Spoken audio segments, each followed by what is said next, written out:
Hi friends, welcome to Sindhuja Vaisu kitchen. இன்றைக்கி நம்ம பார்க்க போகிறது கருப்பட்டி அப்பம் தாங்க பார்க்க போகிறோம். இது ரொம்ப ஹெல்த்தியாகவும் இருக்கும், நல்லா டேஸ்டியாகவும் இருக்குங்க, நல்லா சாஃப்டாக இருக்கும். வாங்க இன்றைக்கி இது எப்படி செய்கிறதுன்னு பார்க்கலாம். கருப்பட்டி ஆப்பம் செய்கிறதுக்கு நான் அரிசி எடுத்து வச்சுருக்கேங்க. இட்லி அரிசி 1 டம்ளர், பச்சரிசி 1 டம்ளர், அப்புறம் உளுந்து 1/2 கப்பு, வெந்தயம் 1/2 டீஸ்பூன். இது எல்லாத்தையும் சேர்த்து நம்ம இப்போ ஊற போட்டு வச்சிடலாங்க. இது வந்து ஒரு 8 மணி நேரமாவது ஊறணும். இல்லாட்டி நீங்கள் நைட்டே ஊற போட்டுட்டிங்கன்னா காலையில் அரைக்கிறதுக்கு ஈஸியாக இருக்கும். இப்போ இதை ஊற போட்டுடலாங்க. இப்போ நான் எல்லாமே ஒன்றா சேர்த்து ஊற போட்டு வச்சுருக்கேங்க. இப்போ இதை நல்லா கழுவிட்டு இப்போ அரைச்சிட்டு உங்களுக்கு நான் காமிக்கிறேன். மாவு அரைச்சாச்சுங்க. இந்த மாதிரி நல்லா அரைச்சி வச்சுக்கோங்க. இப்போ இது வந்து ஒரு 8 மணி நேரமாவது புளிக்கணுங்க. அப்படியே இருக்கட்டும். நான் வந்து மாவு பொங்கின பிறகு உங்களுக்கு நான் காமிக்கிறேன்.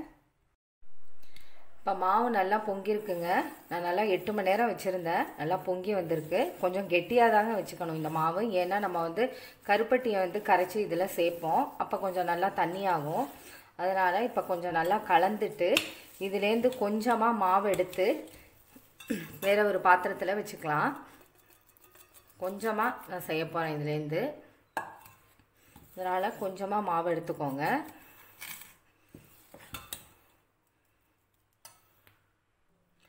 இப்போ மாவு கொஞ்சமாக எடுத்தாச்சுங்க. இப்போ இதில் வந்து நான் கருப்பட்டியை நல்லா ஊற போட்டு கரைச்சி வச்சுருக்கேங்க.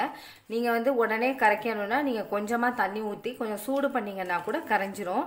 நான் இந்த மாதிரி கரைச்சி வச்சுருக்கேன். இப்போ இதை வந்து வடிகட்டிக்கலாம். வடிகட்டி அதில் ஊற்றிக்கலாம். ஏன்னா டஸ்ட் இருக்கும், அதனால் நம்ம வடிகட்டி ஊற்றிக்கலாம். கொஞ்சம் மாவு கெட்டியாக இருந்தால் இந்த மாதிரி கொஞ்சம் தண்ணியாக தானே நம்ம ஊற்றுவோம் பாகு, அதனால் கரெக்டாக இருக்கும். உங்களுக்கு சுகருக்கு ஏற்ற மாதிரி சேர்த்துக்கோங்க. உங்களுக்கு நல்லா இனிப்பாக இருக்கணும்னா நீங்கள் டேஸ்ட்டு பார்த்துட்டு கூட சேர்த்துக்கலாம். இப்போ இதை முதல்ல நம்ம கலந்துக்கலாம். இப்போ இதை கலந்து விடுங்க. மாவு கெட்டியாக இருக்கனால மெதுவாக கலந்து விடுங்க. நல்லா மிக்ஸ் ஆகிற மாதிரி கலந்து விடுங்க. உங்களுக்கு நிறையா ஸ்வீட் வேணும்னா நல்லா டேஸ்ட்டு பார்த்துட்டு கூட நீங்கள் சேர்த்துக்கலாம். இன்னும் கூட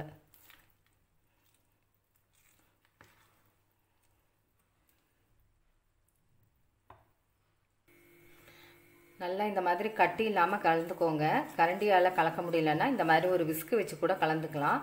நல்லா கலந்து விடுங்க. இந்த மாதிரி கலந்துட்டு எனக்கு வந்து கரெக்டாக இருக்குங்க சுகரு.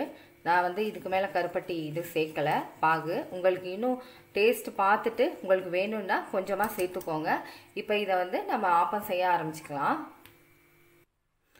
இதிலே நான் வந்து 3 ஏலக்காவை தட்டி சேர்த்துக்கிறேங்க. அதை சொல்ல மறந்துட்டேன். அதையும் சேர்த்துக்கோங்க. சேர்த்துட்டு ஒரு தடவை நல்லா கலந்து விட்டுருங்க. நல்லா வாசனையாக இருக்கும் இந்த மாதிரி ஏலக்காய் சேர்த்திங்கன்னா. இப்போ வந்து நம்ம ஆப்பம் செய்யலாங்க.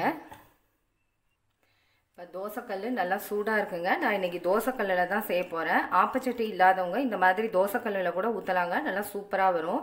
இந்த மாதிரி கொஞ்சமாக மாவு எடுத்துகிட்டு இந்த மாதிரி ஊற்றிக்கோங்க. இது வந்து நீங்கள் தோசை மாதிரி ஊற்றக்கூடாது. இப்போ ரவா தோசைக்கு எப்படி நம்ம ஊற்றுவோம் அந்த மாதிரி ஊற்றிட்டு அப்படியே கொஞ்சம் மொத்தமாக தாங்க இருக்கும் ஆப்பங்கிறனால. அப்படியே வச்சுட்டு கொஞ்சம் நேரம் அப்படியே மூடி வச்சுடுங்க. ஏதாவது இந்த மாதிரி ஒரு மூடி இருந்துச்சுன்னா இந்த மாதிரி ஒரு 2 நிமிஷம் மூடி வச்சுடுங்க. நல்லா வெந்து வரும். அப்படியே இருக்கட்டுங்க. ஒரு 2 நிமிஷம் அப்படியே இருக்கட்டும். இப்போ ஓப்பன் பண்ணி பார்க்கலாங்க. பாருங்கள், சூப்பராக ரெடியாக இருக்குது. இந்த மாதிரி நீங்கள் மூடி வச்சுட்டாலே போதும், நல்லா வெந்து வந்துடும். இதுக்கு வந்து நான் கொஞ்சமாக நெய் சேர்த்துக்கிறேங்க. நெய் வந்து ஆப்ஷனல் தான், உங்களுக்கு வேணும்னா சேர்த்துக்கோங்க.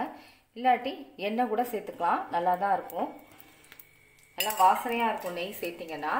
இந்த ஆப்பம் மாவு எப்போவுமே கொஞ்சம் தண்ணியாக தாங்க வச்சுக்கணும். இந்த அளவு வச்சுக்கிட்டா தான் நீங்கள் வந்து ஆப்பம் ஊற்றுறப்ப நல்லா சூப்பராக ரெடியாகி வரும். அவ்வளோதாங்க, ரெடி ஆகிடுச்சு. இப்போ இதை வந்து ஒரு தட்டில் எடுத்துக்கலாம். இப்படி மெதுவாக எடுத்து பார்த்தீங்கன்னா பாருங்கள், பின்னாடிலாம் நல்லா சூப்பராக கோல்டன் ப்ரௌனில் ரெடியாக இருக்குது. அவ்வளோதாங்க, ஆப்பம் ரெடி ஆகிடுச்சு. இப்போ இதை ஒரு தட்டில் எடுத்துக்கலாம். இப்போ இதே மாதிரி இன்னொன்று ஊற்றிக்கலாங்க. இந்த அளவு தண்ணியாக வச்சுக்கோங்க. அப்போ தான் வந்து உங்களுக்கு நல்லா வரும் ஆப்பத்துக்கு. கெட்டியாக இருந்துச்சுன்னா நல்லா இருக்காது. இதே மாதிரி ரவுண்ட் ஷேப்பில் ஊற்றிக்கோங்க. நல்லா டேஸ்டியாக இருக்குங்க. நல்லா ஹெல்த்தியாகவும் இருக்கும் நம்ம கருப்பட்டிலாம் சேர்த்துருக்கனால. அப்படியே லோ ஃப்ளேம்லேயே வச்சு செய்யுங்க. கொஞ்சம் நேரம் இதே மாதிரி மூடி வச்சிடலாங்க. அவ்வளோதான். இதே மாதிரி எல்லாமே செஞ்சுட்டு உங்களுக்கு நான் காமிக்கிறேன். ஆப்பம் வந்து திருப்பி போட வேண்டியது இல்லைங்க, அவ்வளோதான், அப்படியே எடுத்து வைக்க வேண்டியதான். அவ்வளோதான், இதை முடிச்சுட்டு உங்களுக்கு நான் காமிக்கிறேன். அவ்வளோதாங்க, கருப்பட்டி ஆப்பம் ரெடி ஆகிடுச்சு. நல்லா டேஸ்டியாக, நல்லா சாஃப்டாக, சூப்பராக ரெடி ஆகிருக்குங்க. இந்த மாதிரி நீங்களும் செஞ்சு கொடுங்க, எல்லாருக்குமே ரொம்ப பிடிக்கும். ஈவினிங் ஸ்நாக்ஸாக செய்யலாம், காலையில் பிரேக்ஃபாஸ்ட்டுக்கு கூட செய்யலாங்க. ரொம்ப ஹெல்த்தியாகவும் இருக்கும், நல்லா டேஸ்டியாகவும் இருக்குங்க. நீங்களும் ட்ரை பண்ணி பாருங்கள். இந்த வீடியோ உங்களுக்கு பிடிச்சிருந்தா சப்ஸ்கிரைப் பண்ணுங்கள், பக்கத்தில் உள்ள பெல் பட்டனை கிளிக் பண்ணுங்கள். Okay, thank you.